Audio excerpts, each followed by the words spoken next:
Today we will hear member statements from the honourable members for the district of Ferryland, Bonavista, Cape St. Francis, Harbour Grace, Portagrave, Terra Nova. The honourable member for Ferryland. Thank you, Mr. Speaker. I rise in this honourable House today to recognise the graduate from Baltimore High School in Ferryland. Trent graduated grade 12 in 2019 with a perfect attendance. Not missing a day of kindergarten to grade 12 is certainly a great feat. 2,340 days without missing a day is a great feat. Trent's parents have a lot to be proud of, as not many kids have gone through school and not missed a day. Trent's classmates surprised him with a motorcade through the town on his last day of school back in June. Trent plans to study science at Memorial University this fall, and he said he don't plan on skipping either day there either. At this time, I'd like to take the opportunity to congratulate Trent on completing grade 12 and wish him luck in his future endeavours. I would like all members in the House of Assembly to join with me in congratulating Mr. Trent O'Brien on his wonderful achievement. Thank you.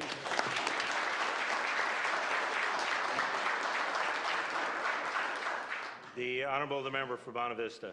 Thank you, Mr. Speaker. Let's Talk Science is a national charitable organization committed to preparing Canadian youth for future careers and citizenship demands in a rapidly changing world. For 22 years, they have provided engaging, evidence-based science, technology, engineering, and mathematics programs in Newfoundland and Labrador, all at no cost to our youth and educators. Since 2012, these volunteers and staff have interacted with thousands of youth throughout outreach, online resources, professional learning, and projects. Through a partnership with the Department of Education and School District, they have assisted in the implementation of grades 1 to 6 and senior high science curriculum renewals. They have created and supplied an extensive electricity kit for every grade 6 classroom and motion kits for all grade 2 classrooms, and continue to provide professional learning with our educators.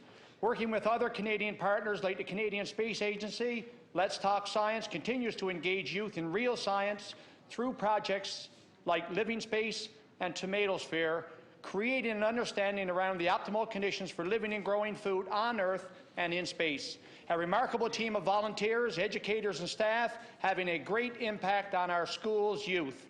I ask the members of the 49th House of Assembly to join me in applauding Let's Talk Science, as well as the Hibernian Management Development Company Limited for their valued involvement in our educational system. Thank you. The honourable member for Cape St. Francis. Thank you very much, Mr. Speaker. I rise today to recognise this year's inductees to the Royal St. John's Regatta Hall of Fame.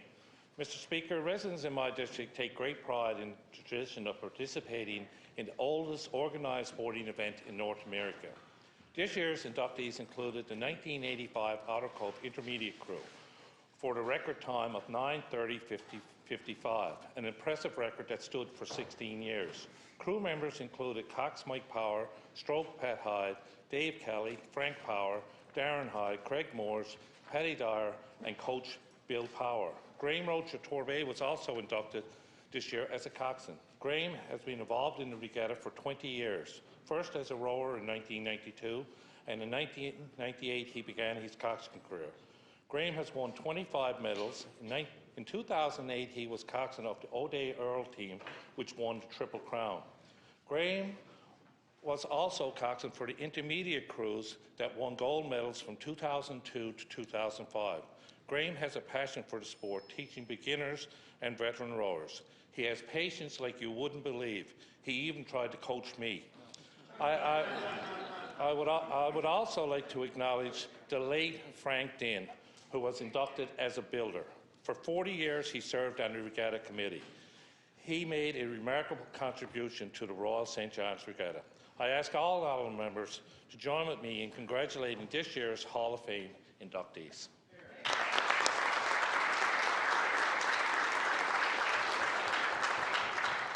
The honourable member for Harbour Grace, Portagrave. Thank you, Mr. Speaker. On World Fisheries Day today, I would like to recognize a strong young woman from my district who demonstrates leadership while preserving tradition, culture, and a way of life in a coastal community. Featured on a recent episode of CBC's Land and Sea, Stephanie Lights of Berrineed has been named the Woman in the Wheelhouse.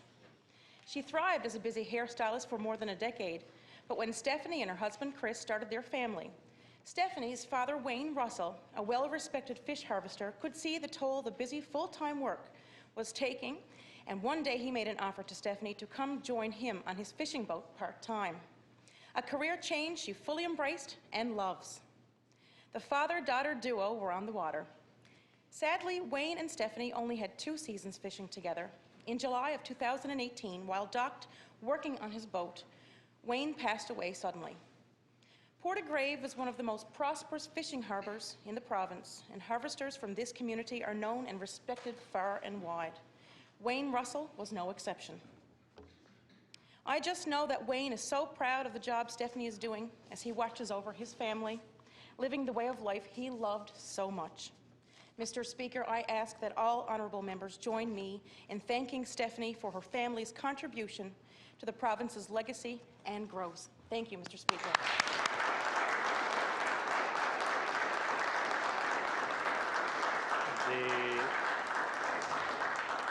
The honourable member for Terra Nova. Mr. Speaker, I rise today in this honourable House to congratulate the senior girls volleyball team from Southwest Arm School in Little Hearts East, the Tigers. 5 years ago, a group of female students approached their gym teacher about starting a volleyball team. They were told that if they could find a parent to coach them, they would allow it to go ahead.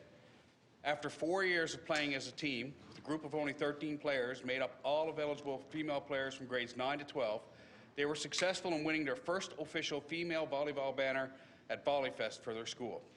They have since also won their first regionals, and a player named Katie Kelly was named MVP. They are traveling to Gander for the provincials for the 50th anniversary of SSNL. They will have 4 players graduating this year. This is a prime example of hard work, determination of a small group of girls with a volunteer parent as a coach, Angie Peddle, and their teacher sponsor, Megan Perry. Once again, I ask all honourable members to congratulate the senior girls volleyball team from Southwest Arm for their first volleyball banner and the excitement that goes along with raising it to the gymnasium. Go Tigers.